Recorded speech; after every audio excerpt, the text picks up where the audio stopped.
गौरी शंकराय नमः। राधे राधे एवरीवन। आप सभी लोगों को हरतालिका तीज व्रत की हार्दिक शुभकामनाएं। आज की इस वीडियो में मैं आप लोगों के साथ शेयर करूंगी कि आप लोग हरतालिका तीज व्रत की सरल परंतु संपूर्ण पूजा कैसे कर सकते हैं। तो वीडियो को बिना स्किप करे एंड तक ज़रूर देखिएगा। पूजन के लिए आप कोई चौकी लगा लीजिएगा और चौकी पे आप पीला या लाल रंग का आसन बिछा लें। हो सके तो केलों के पत्तों से इस तरह से ज़रूर से चौकी सजाएं और आप खुद भी 16 श्रृंगार करके माँ पार्वती का पूजन ज़रूर करें। सबसे पहले फूलों का अक्षत का आसन देके यहाँ पे मैंने शिव परिवार की फोटो रख ली है। साथ ही में हमें चाहिए होगा पार्थिव शिव परिवार। आप चाहें तो पूरा परिवार बना सकते हैं, गणपति भगवान, गौरी माता और शिवलिंग। कार्तिकेय जी भी बना सकते हैं, या आप चाहें तो केवल शिवलिंग का निर्माण कर लें। तो इस तरह से यहाँ मैंने ये शिवलिंग बना लिए हैं, गणेश भगवान बना लिए हैं और ये मैंने यहाँ पे पार्वती माता, गौरा माता बनाई हैं। तो आप सिंपल भी बना सकते हैं या इस तरह से सजा भी सकते हैं। उसके बाद आप चावल ले लें और उनसे हमें अष्टदल कमल बनाना होता है। तो आप रंग भी सकते हैं चावलों को हल्दी से या केसर से, या फिर आप सिंपल चावल से अष्टदल कमल बना लें और उसके ऊपर थोड़ी सी कुमकुम और थोड़ी सी हल्दी आप चढ़ा दें। उसके बाद हम कलश स्थापना करेंगे। तो कलश के ऊपर सबसे पहले हम जो है कलावा बांध लेंगे, स्वास्तिक पूर लेंगे। इस तरह से कलश को कंठ तक आप साफ जल से भर लें और इसमें गंगा जल आप ज़रूर से डाल लें। और कलश स्थापना के लिए हमें कलश में डालना है हल्दी की गांठ, सुपारी, सिक्का, इलायची, लौंग, थोड़े से चावल और फूल डाल लें आप इस तरह से। साथ ही में थोड़ी सी कुमकुम या रोली भी आप ज़रूर से अपने कलश में डाल लें। तो इस तरह से सभी चीज़ें आप कलश में डाल लें। उसके बाद आप पल्लव लगाएंगे तो आप आम के ले सकते हैं, अशोक के ले सकते हैं, या फिर आप पान के भी ले सकते हैं। तो अच्छे से इसे इस तरह से हम रोली से और चंदन से टीक लेंगे, अच्छे से तिलक कर लेंगे। आप 5, 7, 11 कितने भी पत्ते ले सकते हैं। तो इस तरह से हम पल्लव लगा लेंगे। एक कटोरी में हमें चावल ले लेने हैं, चावल ले सकते हैं या फिर आप कोई और अनाज भी ले सकते हैं। और इस कलश के ऊपर हमें दिया रखना होता है। तो आप दिया ले लें और दिया में आपको 2 बाती रखनी है। तो 2 बाती का जोड़ा हमें लेना है और दिया आप बड़ा ही लें। इस हिसाब से लें कि आपका दिया हो सके पूरी रात, नहीं तो ज़्यादा से ज़्यादा देर तक अपना दिया जले। आप देसी घी का भी ले सकते हैं या फिर आप चाहें तो तिल के तेल का भी दिया लगा सकते हैं। सबसे पहले हम गंगा जल का छींटा देके इस तरह से शुद्धिकरण कर लेंगे।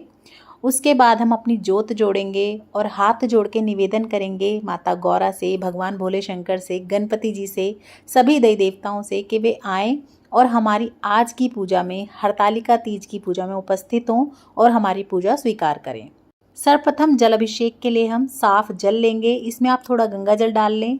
उसके बाद हम पंचामृत से अभिषेक करेंगे। आप चाहे तो 5 चीज़ें अलग अलग भी ले सकते हैं या एक साथ मिला के भी अभिषेक कर सकते हैं।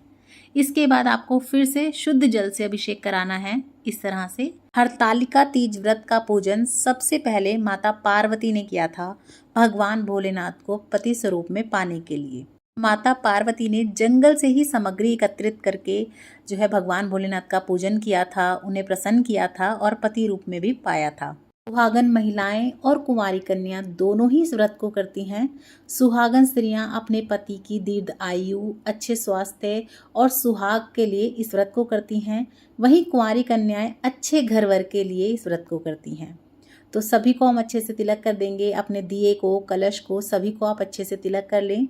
उसके बाद हम गणपति भगवान को चावल अर्पण करेंगे। शिवलिंग पर आप चावल चढ़ा दें।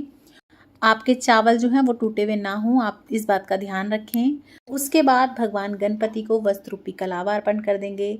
हमारी फ़ोटो को भी हम इस तरह से कलावा अर्पण कर देंगे। साथ ही में माता पार्वती को इस तरह से हम चुन्नी उड़ा देंगे और जो हमारी मिट्टी की पार्वती माता है उन्हें भी आप चुन्नी उड़ा दें अच्छे से। माता पार्वती को, भगवान गणपति को रोली से तिलक करेंगे।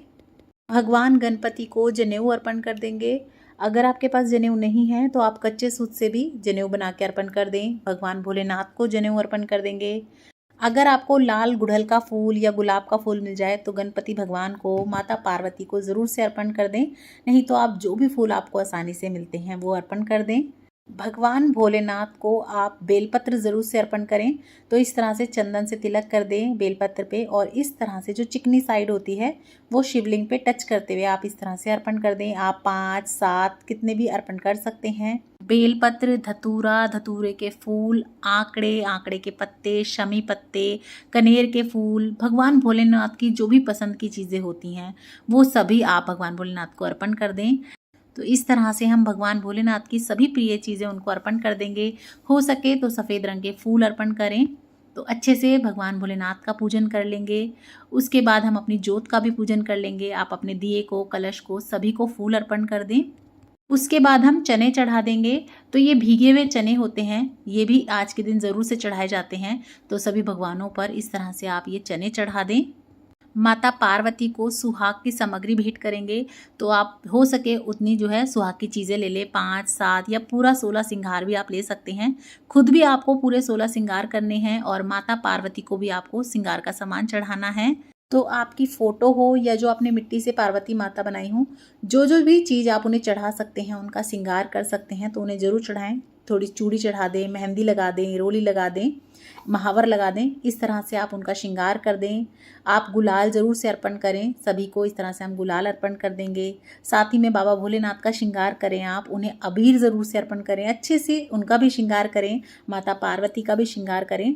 और मन ही मन आप ओम नमः शिवाय का या किसी मंत्र का उच्चारण कर सकते हैं पूजा करते समय।